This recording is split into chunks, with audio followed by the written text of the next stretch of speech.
Hello friends, welcome to Nirvi cooking and tips అండి. ఈరోజు video వచ్చేసి ఫిష్ ఫ్రై. అంటే ఒక వారం నుంచి 10 రోజుల దాకా నిల్వ చేసుకునేలాగా ఈ రకంగా చేసుకుంటే ఫిష్ ఫ్రై అనేది చక్కగా నిల్వ ఉంటాయండి. పీసెస్ అనేది వీడియో స్టార్టింగ్ నుంచి ఎండింగ్ వరకు స్కిప్ చేయకుండా చూడండి. ప్రాసెస్ మొత్తం నేను ఈ వీడియోలో చక్కగా వివరిస్తాను.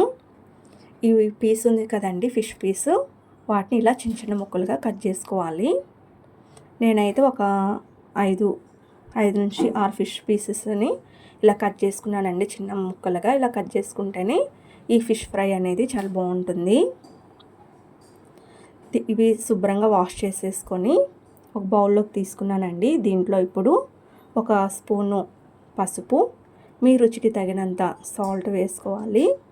అలాగే ఒక స్పూను అల్లం వెల్లుల్లి పేస్ట్ కూడా వేసుకోవాలండి. అల్లం వెల్లుల్లి పేస్ట్ కూడా వేసుకొని మంచిగా కలుపుకోవాలి. చేత్తోనే చక్కగా మిక్స్ చేయండి. స్పూన్ కానీ గరిటె కానీ తీసుకోకుండా చక్కగా చేత్తోని మిక్స్ చేస్తే ముక్కలకి ఉప్పు, పసుపు, అల్లం వెల్లుల్లి పేస్ట్ అనేది మంచిగా పడుతుందన్నమాట. చూసారా, నేను ఈ వీడియోలో చూపిస్తున్న విధంగా చక్కగా ఇలా మిక్స్ చేసుకోండి. ముక్కలకి బాగా పడుతుంది ఉప్పు, అలాగే అల్లం వెల్లుల్లి పేస్ట్, పసుపు కూడా మంచిగా మిక్స్ అయ్యేలాగా ఇలా కలుపుకోవాలన్నమాట. ఇలా కలుపుకున్న తర్వాత మూత పెట్టేసి ఒక అరగంట పాటు పక్కన పెట్టేసుకోండి. నార్మల్గా పక్కన పెట్టినా పర్లేదు, లేదా ఫ్రిడ్జ్లో అయినా ఒక అరగంట సేపు అలా పెట్టుకుంటే చక్కగా పడుతుందన్నమాట. ముక్కకి ఉప్పు అవన్నీ పర్ఫెక్ట్గా పడుతుంది. ఇప్పుడు స్టవ్ వెలిగించి డీప్ ఫ్రైకి సరిపడా ఆయిల్ తీసుకొని ఈ ముక్కల్ని మెల్లగా వేసుకోండి. నాకు ఫిష్ ముక్క అనేది జారిపోయింది, జాగ్రత్త అండి. వేసుకునేటప్పుడు చాలా స్లోగా వేసుకోండి, ఎందుకంటే తడిగా ఉంటాయి కదా ఫిష్ పీస్లు అనేది. జాగ్రత్తగా మెల్లగా ఒక్కొక్కటి మెల్లగా నూనెలో వేసుకునేటప్పుడు చూసుకొని వేసుకోండి, నూనె చిందకుండా. ఇవి వేయించుకునేటప్పుడు మాత్రం మీడియం ఫ్లేమ్లో పెట్టుకొని వేయించుకోండి. ముక్కలు అనేది హై ఫ్లేమ్లో అసలు పెట్టొద్దు. హై ఫ్లేమ్లో పెడితే ఏంటంటే పైన క్రిస్పీగా ఉంటుంది కానీ లోపల అనేది పర్ఫెక్ట్గా కుక్ అవ్వదు, పచ్చిగా ఉంటుంది. మీడియం ఫ్లేమ్లోనే, కొంచెం లేట్ అయినా కానీ కొంచెం లేట్ పడుతుంది అయినా కానీ మీడియం ఫ్లేమ్లో ఇలా క్రిస్పీనెస్ వచ్చేంత వరకు ఫ్రై చేసుకోవాలన్నమాట. రెండు వైపులా ఇలా తిప్పుకుంటూ చక్కగా గరిటెకి మనకి క్రిస్పీనెస్ అనేది గరిటెకి చక్కగా తగులుతుందన్నమాట. అలా వచ్చేంత వరకు, క్రిస్పీగా వచ్చేంత వరకు ఫ్రై చేసుకోవాలి. చూసారా, గోల్డెన్ బ్రౌన్ కలర్లోకి వచ్చింది కదండి. ఈ రకంగా ఫ్రై చేసుకున్న తర్వాత ఒక బౌల్లోకి తీసుకొని పక్కన పెట్టేసుకోండి. చూసారా, ఇంకొంచెం పచ్చిగా ఉందని, కొంచెం పెద్ద ముక్కలు కొంచెం పచ్చిగా ఉందని రెండో వైపు కూడా నేను తిప్పుకుంటూ వేయించుకుంటున్నాను. మనకు గరిటెతో ఇలా అంటే క్రిస్పీనెస్ తగులుతుందండి, అంతవరకు వేయించుకోవాలన్నమాట. ఇప్పుడు నేను పర్ఫెక్ట్గా వేగినాయి అని చెప్పి ఒక బౌల్లోకి తీసేసుకుంటున్నాను. అలాగే నేను ఇప్పుడు సెకండ్ రౌండ్ కూడా వేసుకుంటున్నాను పీసెస్. నేను తీసుకున్న ఫిష్ పీసెస్కి 2 వాయిలు అయినాయండి, అంటే 2 బ్యాచెస్ అయినాయి అన్నమాట. ఇప్పుడు నేను ఇవి తీసుకొని పక్కన పెట్టుకొని ఇప్పుడు సెకండ్ రౌండ్ కూడా వేసుకుంటున్నానండి. సెకండ్ రౌండ్ కూడా ఇదే ప్రాసెస్తో మీడియం ఫ్లేమ్లో పెట్టుకొని చక్కగా రెండు వైపులా దోరగా క్రిస్పీగా వేగేంత వరకు వేయించుకోండి.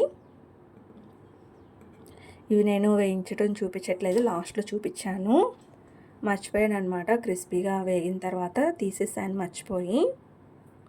లాస్ట్లో ఇంకా 2-3 ముక్కలు ఉందనగా తీసానమాట వీడియో. చూడండి, ఈ విధంగా చేసుకుంటే ఫిష్ ఫ్రై అనేది చాలా ఇష్టంగా తింటారండి మీ ఫ్యామిలీలో కూడా. డెఫినెట్గా ఒకసారి ఇలా ట్రై చేసి చూడండి. నాకు తెలిసి యూట్యూబ్లో ఎవరు చేసి ఉండరు ఈ రకంగా. మా అమ్మగారు అయితే మేము చిన్నపిల్లలప్పుడు ఇలానే చేసి పెట్టేవాళ్ళు అనమాట. చక్కగా స్కూల్కి కూడా తీసుకెళ్ళే వాళ్ళం మేము అప్పుడప్పుడు. అంత బాగుంటాయి అన్నమాట. డెఫినెట్గా ఒకసారి ట్రై చేసి చూడండి, మీకు కూడా నచ్చుతుంది. నార్మల్గా మసాలాలు పట్టించేసి డైరెక్ట్ కాసేపు మొత్తం మసాలాలు పట్టించి వేయించుకుంటాం కదా మామూలుగా అయితే. ఇలా ఒకసారి ట్రై చేసి చూడండి, ఈ వేలో కూడా డెఫినెట్గా నచ్చుతుంది అన్నమాట. తర్వాత దీంట్లోకి ఒక 1/2 స్పూన్ కారం వేసుకుంటున్నానండి. మీ రుచికి తగినంత మీరు కారపొడి వేసుకోండి. నేనైతే తీసుకున్న ఫిష్ ముక్కలకి ఒక హాఫ్ స్పూన్ వరకు తీసుకున్నాను. అలాగే ధనియాల పొడి కూడా ఒక హాఫ్ స్పూన్ తీసుకోవాలండి. మీకు ఇష్టమైతే జీలకర్ర పొడి కూడా తీసుకోవచ్చు, నేనైతే తీసుకోవట్లేదు. ఇలా వేసుకున్న తర్వాత చక్కగా గరిటెతో కలుపుకోండి. కారము ధనియాల పొడి చేప ముక్కలకి పట్టేలాగా ఇలా కలుపుకోవాలి.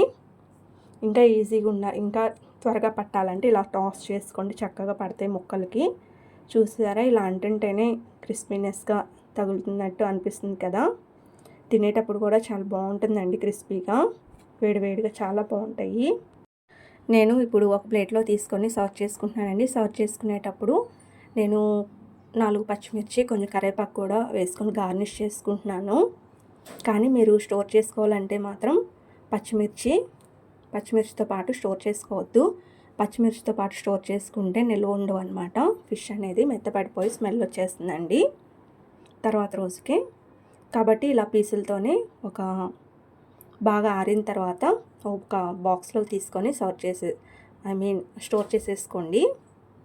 నేనైతే వీడియో కోసం ఇలా గార్నిష్ చేసుకుంటున్నానండి. చూస్తుంటేనే నోరు ఊరిపోతుంది కదా. మరి ఇంకెందుకు ఆలస్యం అండి, మీరు కూడా ట్రై చేసి ఈ ఫ్రై అనేది ఎలా వచ్చిందో నాకు కామెంట్ చేయండి. అలాగే ఈ వీడియో మీకు నచ్చినట్టయితే ప్లీజ్ లైక్ చేయండి, షేర్ చేయండి, సబ్స్క్రైబ్ చేసుకోండి. మరిన్ని వీడియోల కోసం మా ఛానల్ని వాచ్ చేస్తూ ఉండండి. అలాగే సబ్స్క్రైబ్ చేసుకోండి ఫ్రెండ్స్.